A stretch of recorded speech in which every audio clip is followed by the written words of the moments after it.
ऐसी क्रियाएं जिस धर्म में पाई जाती हो वो धर्म कुधर्म है, और उनका सेवन करने वाला कुधर्म का सेवक दुख को आगे चल करके प्राप्त होता है। फिर जैन धर्म में जब ध्यान में साधु विराजमान होते हैं तो सांस लेते समय भी जीवों को बाधा तो होती है। विहार करते समय कितना भी देख करके चले, लेकिन सारे जीव तो दिख नहीं सकते। कुछ ऐसे भी जीव होते हैं जो दिखाई नहीं देते और कभी कभी पैरों के नीचे आ भी जाते हैं, और कभी कभी दिखने वाले जीव भी आ जाते हैं पैरों के नीचे।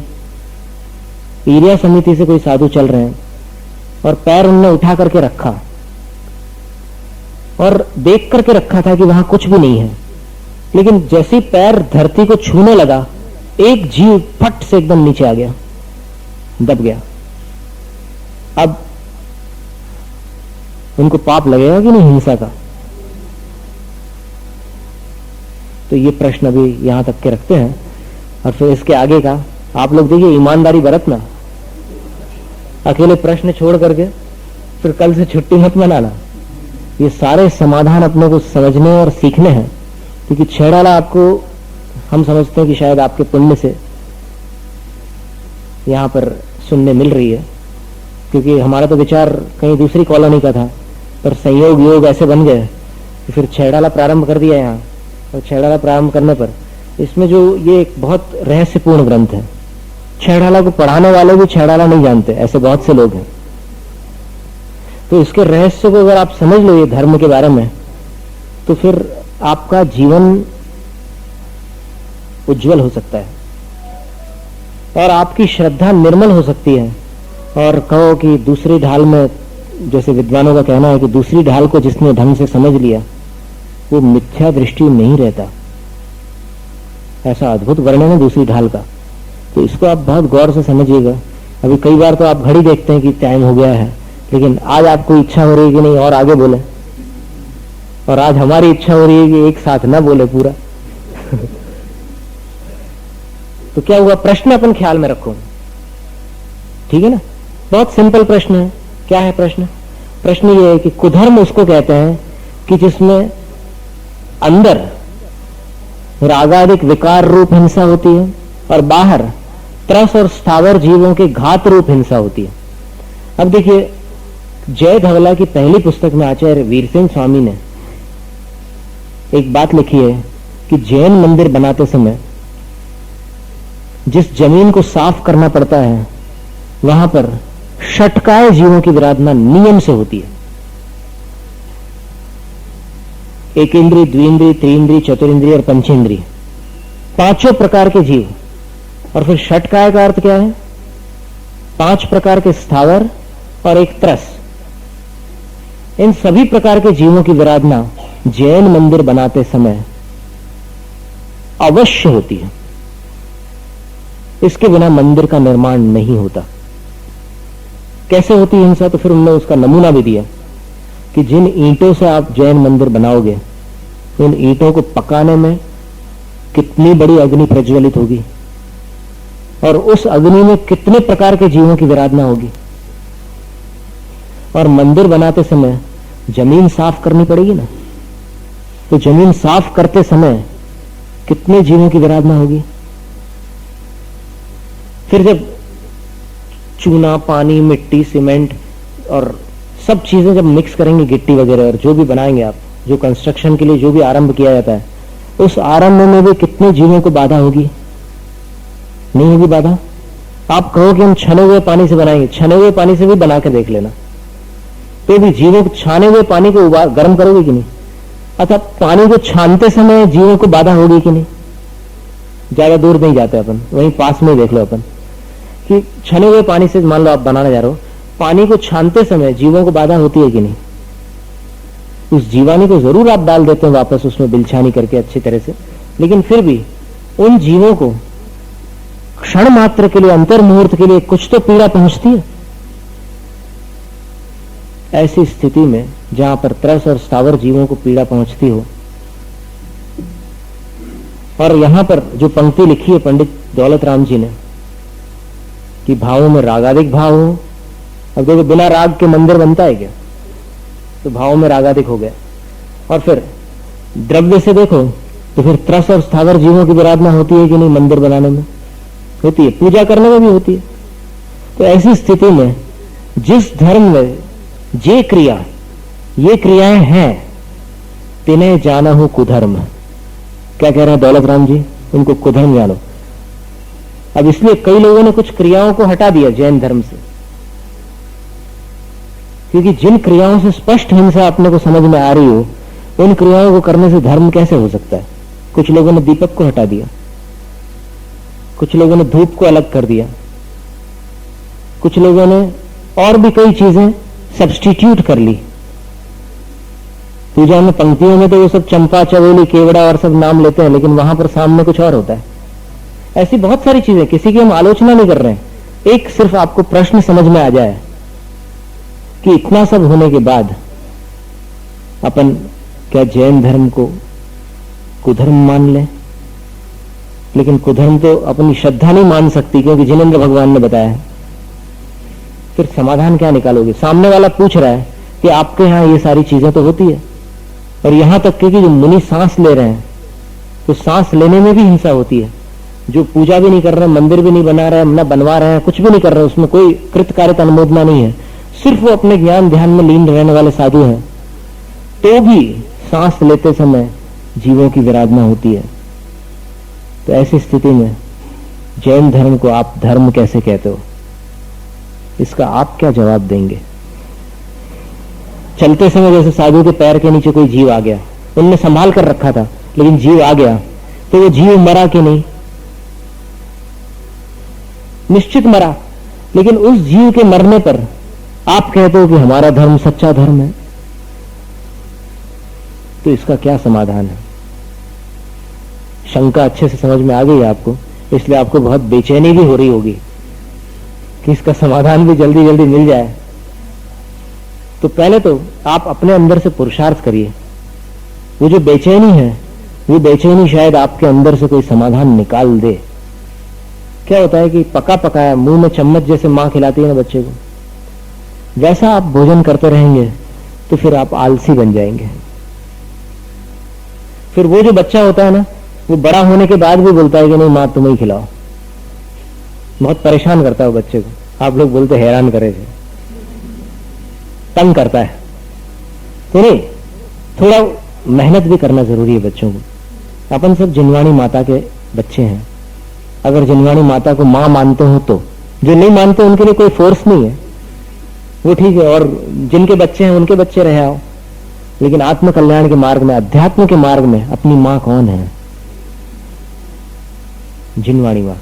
तो फिर जिनवाणी मां में क्या स्वरूप बताया है? तो यहां पर जिस हिंसा को कुधर्म कहा जा रहा है, हिंसा का स्वरूप जैन दर्शन में क्या है, इसको देखने पर उसका खुलासा हो जाता है कि ये सांस लेने में जो जीवों की विराधना हो रही है, और फिर चलते समय जो मुनि के पैर के नीचे मान लो कोई सूक्ष्म जीव जंतु आ रहे हैं, तो ये सब बाहर से देखने पर लगता है कि किसी जीव को बाधा हुई सो हिंसा, ठीक है ना? लेकिन जैन दर्शन में किसी जीव को बाधा हुई सो हिंसा, हिंसा की ये परिभाषा है ही नहीं। आ रहा समझ में? अभी हम पूर्ण समाधान नहीं दे रहे, लेकिन आपको हिंट दे रहे हैं। हिंट देने से भी विद्यार्थी की बुद्धि दौड़ती है। तो हिंट क्या हुआ कि जैन धर्म में, जैन दर्शन में किसी जीव को बाधा होना मात्र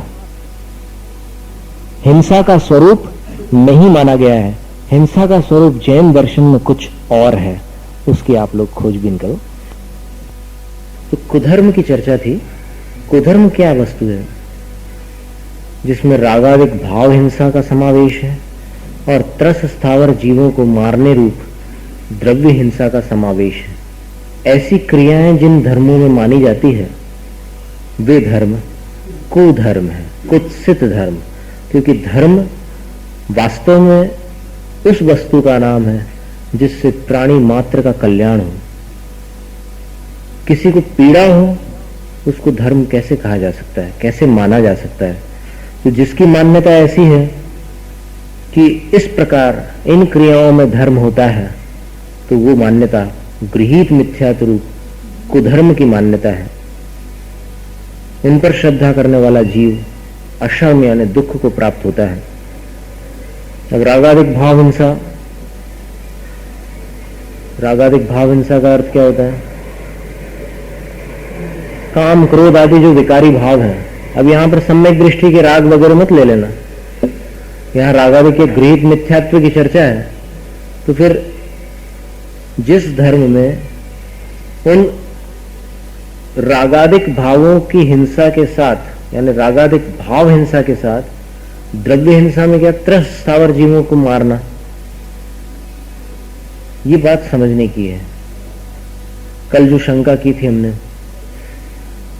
कि जैन धर्म में भी मंदिर बनाना, भगवान की पूजा करना और फिर साधुओं को आहार दान देना और अन्य भी बहुत सारी क्रियाएं हैं।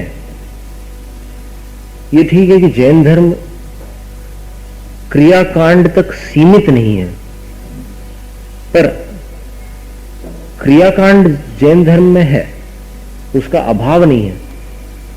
तो ये जो क्रियाकांड है, दान पूजा आदि, इनमें भी तो जीवों को पीड़ा होती है। मंदिर बनाओगे तो फिर कैसे बनाओगे? तो षटकाय जीव संबंधी आरंभ तो करना पड़ेगा। जमीन की खुदाई होगी, सीमेंट पानी आदि सबका इस्तेमाल करोगे, ईंटें लगाओगे, तो उसमें जीव हिंसा तो होती है। तो फिर ये तो त्रस्त स्थावर जीवों का घात हुआ। शंका ये उत्पन्न हो रही है कि जब यहां पर दौलत राम जी ने कहा है कि रागादिक भाव हिंसा के साथ साथ त्रस्त स्थावर जीवों की द्रव्य हिंसा कर रहे हैं और उसको धार्मिक क्रिया मान रहे हैं, तो ऐसे धर्म को कुधर्म कहते हैं। अब फिर जैन धर्म में और अन्य धर्मों में ये कुधर्म और सुधर्म, इसका भेद कहां रहा? तो इसका समाधान एक हिंट के रूप में, थोड़ा सा संकेत हमने कल किया था कि जैन धर्म में प्राणियों को पीड़ा होना मात्र हिंसा नहीं है, किंतु प्राणियों की पीड़ा के साथ कुछ और बात भी जुड़ती है। इसलिए हिंसा की जो परिभाषा दी है वो, यदि आपकी स्मृति में हो, तत्वार्थ सूत्र के 7वें अध्याय में प्रमत्त योगात प्राण व्यप्रोपणम हिंसा, अकेले प्राण व्यप्रोपणम हिंसा नहीं कहा। प्राणों का घात होना या प्राणों को पीड़ा पहुंचाना इतना मात्र हिंसा हो ऐसा नहीं कहा, किंतु क्या कहा? प्रमत्त योगात, उसका कारण बताया। आप किस कारण से प्राणों को पीड़ित कर रहे हैं, उस कारण को देखना आवश्यक है। यदि उस कारण के बिना प्राणों को पीड़ा पहुंचती हो तो फिर वो प्राणों की पीड़ा हिंसा में शामिल नहीं होगी। तो कारण क्या बताया? प्रमत्त योगात। प्रमत्त योगात, प्रमत्त योग, इसका क्या अर्थ है? कैसा प्रमाद? कौन सा प्रमाद?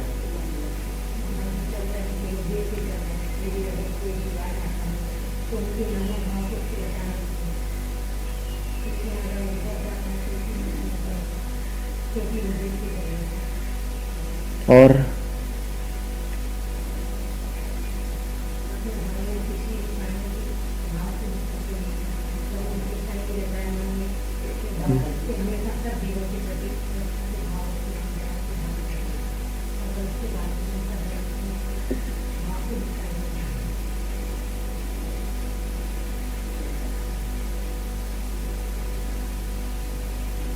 प्रमत्त योग का अर्थ यहां पर, जैसे 6 गुणस्थान प्रमत्त गुणस्थान है और बाकी 8 गुणस्थान अप्रमत्त है।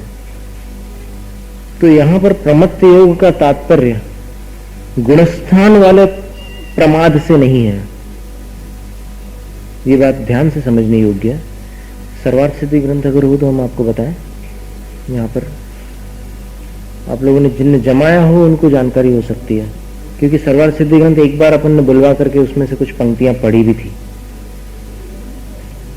अलग ही लिखा हुआ है नाम, उसमें स्पष्ट लिखे हुए। और बस यहीं पर सब स्पष्टीकरण हो जाना आवश्यक है क्योंकि इसमें सब शंकाओं का समाधान है हिंसा और अहिंसा के बारे में।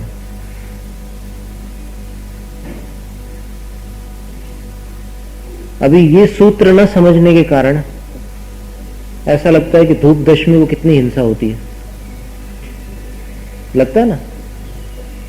और फिर ऐसा भी लगता है, जिनको नहीं लगता है अच्छी बात है,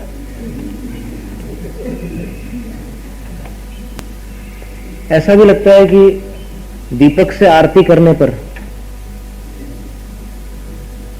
पुण्य कम और पाप अधिक होता है, क्योंकि दीपक की अग्नि में कितने त्रस्त जीव भी नष्ट हो जाते हैं। ये सारी बातें आती हैं मन में,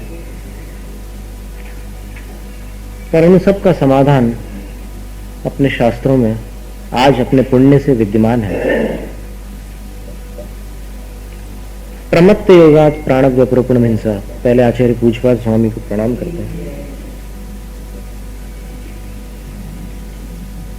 और आचार्य उमा स्वामी महाराज का जो सूत्र है, ये मुनिराज का तत्वार्थ सूत्र में 7वें अध्याय का 13वां सूत्र है, प्रमत्त योगात प्राणक व्यपरोपणम हिंसा। इसकी व्याख्या देखिए क्या है। प्रमत्त का अर्थ जो 15 प्रकार के प्रमाद होते हैं ना, छठे गुणस्थान में भी होते हैं 15 प्रकार के प्रमाद, लेकिन वहां पर हिंसा है या अहिंसा है मुनि अवस्था में। अगर ये मानोगे कि प्रमत्त योगात, प्रमत्त योग का आप अगर ये अर्थ निकाले कि 15 प्रकार के प्रमादों से युक्त जो योग यानी मन वचन काया की चेष्टा, उसके कारण किसी भी प्राणी के प्राणों का व्यपरोपण हो रहा है, किसी के प्राणों को पीड़ा पहुंच रही है, उसका नाम हिंसा है, तो छठे गुण स्थान में भी हिंसा होगी। माने मुनि महाराज भी अहिंसा महाव्रती नहीं रह सकते। देखिए इसका खुलासा यहां पर टीका में आचार्य पूज्यपाद स्वामी ने किया है। प्रमाद स कषायत्वम, प्रमाद का अर्थ होता है कषाय सहित होना, और तद्वान आत्म परिणाम प्रमत्त, कषाय सहित आत्मा का जो भाव बनता है उस भाव का नाम प्रमत्त भाव है। प्रमत्तस्य योग प्रमत्त योग, उस प्रमत्त भाव का जो योग है वो प्रमत्त योग है। तस्मात् प्रमत्त योगात इंद्रियादय 10 प्राणास, उस प्रमत्त योग के कारण इंद्रियादिक जो 10 प्रकार के प्राण है, कौन से 10 प्राण है? 5 इंद्रियां, 3 बल, मन मनोबल, वचन बल और काय बल, और श्वासोच्छ्वास जो सांसें चलती हैं, और आयु, ये 10 प्रकार के प्राण पंचेंद्रिय जीव के पास होते हैं अगर मन हो उसके साथ। तो इन 10 प्राणों का यथासंभवम व्यपरोपणम, यथासंभव व्यपरोपण, व्यपरोपण का अर्थ था वियोगकरण, वियोग कराना, उनको पीड़ा पहुंचाना या नष्ट कर देना, हिंसा इति अभिधीयते, वो हिंसा कहलाती है। सा प्राणिनो दुख हेतुत्वाद अधर्म हेतु, वो प्राणियों के दुख का कारण होने से अधर्म का हेतु है, यानी पाप का बंध का कारण है। प्रमत्त योगाद इति विशेषणम केवलम प्राण व्यपरोपणम ना धर्माय इति ज्ञापनार्थम।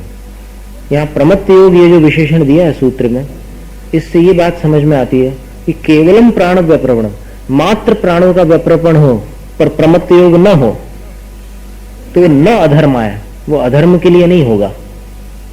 प्राण व्यपरोपण हो रहा है लेकिन अपना जो योग है प्रमत्त योग नहीं, अपन कषाय सहित नहीं है, तो फिर वो अधर्म का कारण नहीं बनेगा।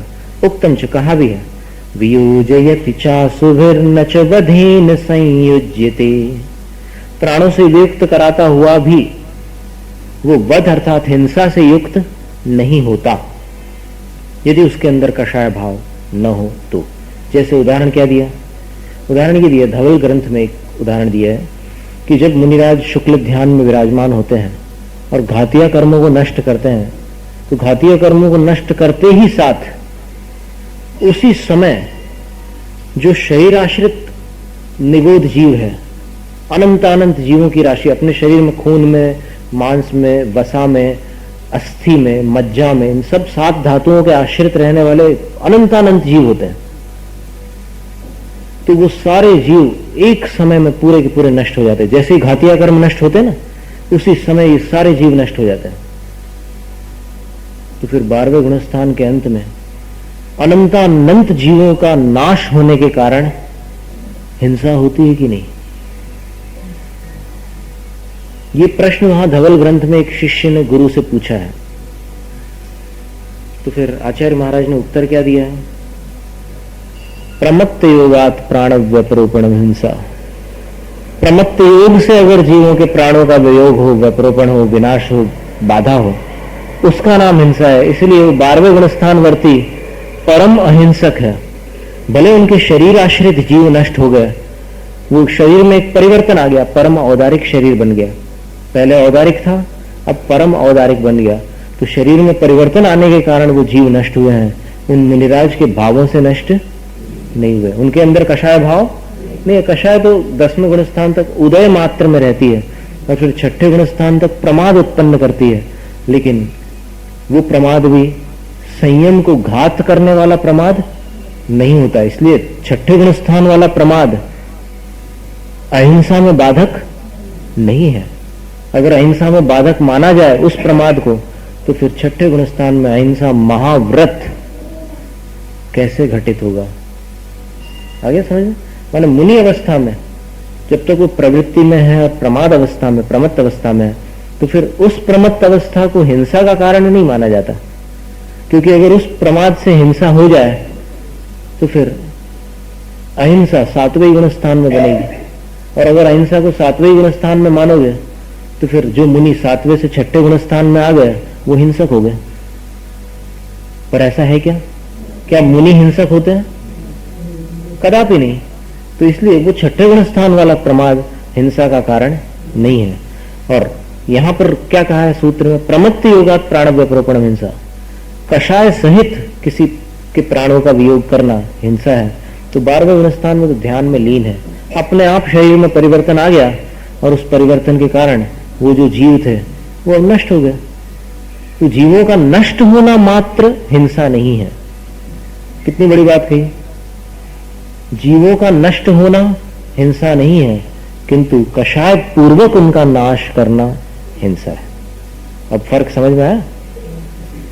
अब इसके बाद में गाथाएं दी प्रवचन सार के उक्तम चल उच्चालिगम निपादे एरिया समित सणिगम ठाणे आबाधिज कुलिंगो मरिज तज्जोग मासिज। एक मुनि महाराज अपने स्थान से बाहर निकले और जमीन देखते हुए निकल रहे थे। तो हुआ क्या कि कोई छोटा सा प्राणी उनके पैर के नीचे दब गया, मरण को प्राप्त हो गया उनके शरीर की प्रवृत्ति से। नहीं तस्य तन्निमित्तो बंधो सुहमु विदेशी दो समयी मुच्छा पर एक गहोती अजप पमाण दो भणि दो। लेकिन शास्त्रों में उन मुनिराज को जिनके पैर के नीचे जीव दबकर मर गया थोड़ा भी पाप बंध नहीं होता, ऐसा माना गया है शास्त्रों में। क्यों माना गया है? क्योंकि जिस प्रकार मंदिर में लगी हुई वस्तुएं आपका परिग्रह नहीं है। क्यों नहीं है? क्योंकि आप मंदिर के मालिक नहीं हैं। तो परिग्रह किसको कहा जाएगा? जिस वस्तु के आप मालिक हैं अथवा जिसके आप मालिक अपने आप को समझते हो वो परिग्रह होगा। तो परिग्रह वस्तु को नहीं कहते, उस वस्तु के प्रति यदि अपना अपनत्व भाव है, स्वामित्व है, तब वो वस्तु अपने लिए परिग्रह रूप है। उसी प्रकार साधु यदि प्रमाद रहित होकर सावधानी पूर्वक गमन कर रहे हैं तो वो तो सावधान है, उनके भाव तो निर्मल है, पर उनके शरीर की प्रवृत्ति से किसी जीव को बाधा होने मात्र से उनको हिंसा का दोष नहीं लगता। लेकिन आप ये नहीं कह सकते कि हम भी देख करके चल रहे हैं और अगर हमारे पैर के नीचे कोई जीव दब जाए तो हम भी अहिंसक हैं। आप इसलिए नहीं कह सकते क्योंकि आपने अहिंसा का संकल्प ग्रहण नहीं किया।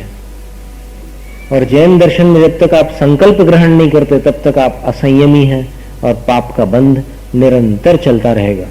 जैसे किसी ने रात्रि भोजन का त्याग नहीं किया और रात में भोजन भी नहीं किया, चलो तो उसको रात्रि भोजन के त्याग का पुण्य मिलेगा? क्यों नहीं मिलेगा? क्योंकि उसने छोड़ा ही नहीं। वो तो मौका पड़ गया, नहीं खाने मिला, क्या करोगे? तो नहीं खाना अलग बात है और खाने का त्याग करना अलग बात है। अब कहीं भटक गए किसी स्थान पर और भोजन की कोई व्यवस्था नहीं मिली, जैसे मान लो कोई अरब कंट्रीज में चला जाए और वहां पर कहीं भी उसको शाकाहारी भोजन नहीं मिल रहा है, तो दिन भर का भूखा है बेचारा। तो दिन भर भूखे रहना उपवास नहीं होता। उपवास किसको कहते हैं? आहार का इच्छा पूर्वक अपने अभिप्राय के साथ त्याग करना उपवास कहलाता है। और मात्र भूखे रहने से जिस प्रकार उपवास नहीं होता, उसी प्रकार कोई वस्तु है आपके आसपास, आमने सामने सब जगह, वो आपका परिग्रह नहीं हो सकती जब तक आपकी भावना उसके प्रति स्वामित्व रूप न बने।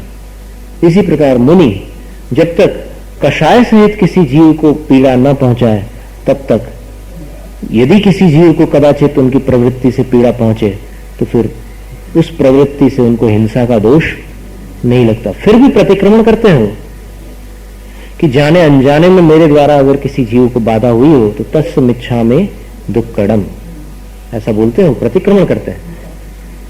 फिर इसके आगे कहा ननुच प्राण व्यप्रोपणा भावेपि प्रमत्त योग मात्रादेव हिंसा इष्यते। फिर दूसरी बात ये भी मानी गई है शास्त्रों में, शंका है कि अगर किसी जीव के प्राणों को पीड़ा न भी पहुंचती हो, लेकिन अपन अंदर कषाय भाव कर रहे हैं उसके प्रति, तो फिर अपने को हिंसा का दोष लग सकता है। उक्तम चो, देखो शंका करने वाला पढ़ा हुआ शिष्य है, प्रवचन सार की गाथा का उद्धरण देकर के गुरु से पूछ रहा है कि देखो यहां तो ये लिखा हुआ है। क्या लिखा है? मरुदुव जीयदुव जीवो अयदाचारस्य निच्छिदा हिंसा पैदस्य नत्थि बंधु हिंसा मित्तेन समिदस्य। बोले कि अगर कोई बिना देखे चल रहा है और उसके पैरों के नीचे कोई भी जीव मरण को प्राप्त नहीं हो रहा है, समझे बात को आप? कोई देखे बिना चल रहा है और फिर चलते चलते उससे कोई चींटी नहीं मरी, ऐसी स्थिति हुई, तो भी अयदाचारस, वो असावधान होता है, उसको चिंता नहीं है कि कौन जीव मरेगा या नहीं मरेगा, तो ऐसे व्यक्ति को निश्चिदा हिंसा, निश्चित रूप से हिंसा का दोष लगता है, भले जीव मरे या न मरे। और पैदस्य नत्थि बंधु हिंसा मित्तेन समिदस्य, पैदस्य समिदस्य, जो समिति पूर्वक प्रवृत्ति करने वाले साधु हैं, उनके शरीर की चेष्टा से यदि किसी जीव का घात हो जाता तो भी उनको कोई बंध पाप नहीं लगता। नैष दोष। अब आचार्य महाराज समाधान कर रहे हैं कि ये दोष नहीं है, तो बात उचित है। अत्रापि, यहां भी प्राण व्यप्रोपणम अस्ति भाव लक्षण। क्या शंका की? शंका ये की कि प्राण व्यप्रोपण न होते हुए भी मात्र प्रमत्त योग होने से हिंसा होती है, ठीक है ना? देखो एक बात तो ये है कि प्राण व्यप्रोपण को जन सामान्य सभी लोग हिंसा मानते हैं। किसी के प्राणों को पीड़ा पहुंच जाए तो फिर उसको सभी लोग कहते हैं कि हिंसा हो गई। जैनी लोग भी कहते हैं, जिनको पूरी जानकारी नहीं है, वो भी कहते हैं कि हिंसा हो गई, ठीक है ना? अब आचार्य महाराज ने क्या समाधान दिया कि नहीं, अकेले प्राण व्यप्रोपण को हम यहां पर हिंसा जैन दर्शन में नहीं मानते। हम किसको हिंसा मानते हैं? प्रमत्त योग से, यानी कषाय सहित अगर प्राणों का व्यप्रोपण हो रहा है तो हम उसको हिंसा मानते हैं। तो फिर वो शंका करने वाले शिष्य ने क्या कहा? शंका करने वाले शिष्य ने पूछा कि प्रवचन सार ग्रंथ में तो ऐसा लिखा है कि जीव का मरण हो या न भी हो, लेकिन जो असावधानी पूर्वक प्रवृत्ति करने वाला है उसको नियम से हिंसा का दोष लगता है। तो फिर यहां पर तो प्राण व्यप्रोपण नहीं हुआ, किसी जीव के प्राणों को बाधा नहीं पहुंची, फिर भी प्रमत्त योग से हिंसा हो गई। इसलिए ये प्राण व्यप्रोपण जो शब्द है वो भी अनावश्यक है। बोले शंका समझ में आई? पहली शंका क्या थी कि प्राण व्यप्रोपण अकेला हिंसा है, ये मानना गलत है। प्रमत्त योग के साथ, कषाय के साथ प्राणों को बाधा पहुंचे तो हिंसा है, ऐसा मानना चाहिए। ये समाधान दिया। फिर दूसरी शंका क्या की कि कषाय सहित होना ही हिंसा है, प्राणों का व्यप्रोपण हो या न हो, इसलिए प्राण व्यप्रोपण इस शब्द की भी आवश्यकता नहीं है। प्रमत्त योग हिंसा, बस इतना ही कहना चाहिए। तो आचार्य महाराज क्या उत्तर दे रहे हैं कि अत्रापि प्राण व्यप्रोपण अस्ति भाव लक्षण। वो जो असावधानी पूर्वक प्रवृत्ति कर रहा है ना, उसके द्वारा अगर किसी प्राणी को बाधा नहीं पहुंच रही है तो भी वहां भी प्राण हिंसा हो रही है। क्यों? क्योंकि भाव लक्षण, प्राणों का घात वहां भी विद्यमान है। तथा चोक्तम, कहा भी है, स्वयमेवात्मनात्मानं हिनस्त्यात्मा प्रमादवान पूर्वं प्राण्यंतराणांतु पश्चात स्याद्वा न वा वधः। एक श्लोक दे दिया उद्धरण के रूप में, बहुत पुराना श्लोक होगा, तभी तो 5वीं शताब्दी के पहले का श्लोक यहाँ 5वीं शताब्दी के ग्रंथ में आचार्य दे रहे हैं। तो क्या कह रहे हैं कि यदि मनुष्य कषाय करे तो कषाय करने वाला उन कषायों के द्वारा सबसे पहले अपना हनन करता है। बात समझ में आ रही है? फिर उसकी प्रवृत्ति से अगर किसी जीव को पीड़ा नहीं पहुंच रही है तो ये नहीं समझना कि प्राण व्यपरोपण नहीं हुआ। प्राण व्यपरोपण तो वहां उसका खुद का हो ही गया है। बात समझ में आई? या थोड़ा भारी भारी से लग रहा विषय? रात को जो देर से सोए होंगे उनको तो बहुत भारी लग रहा होगा लेकिन बहुत सीधी सरल बात है। पहली बात तो ये कही कि अकेला प्राण व्यपरोपण हिंसा नहीं है, उसके साथ कषाय होना अनिवार्य है।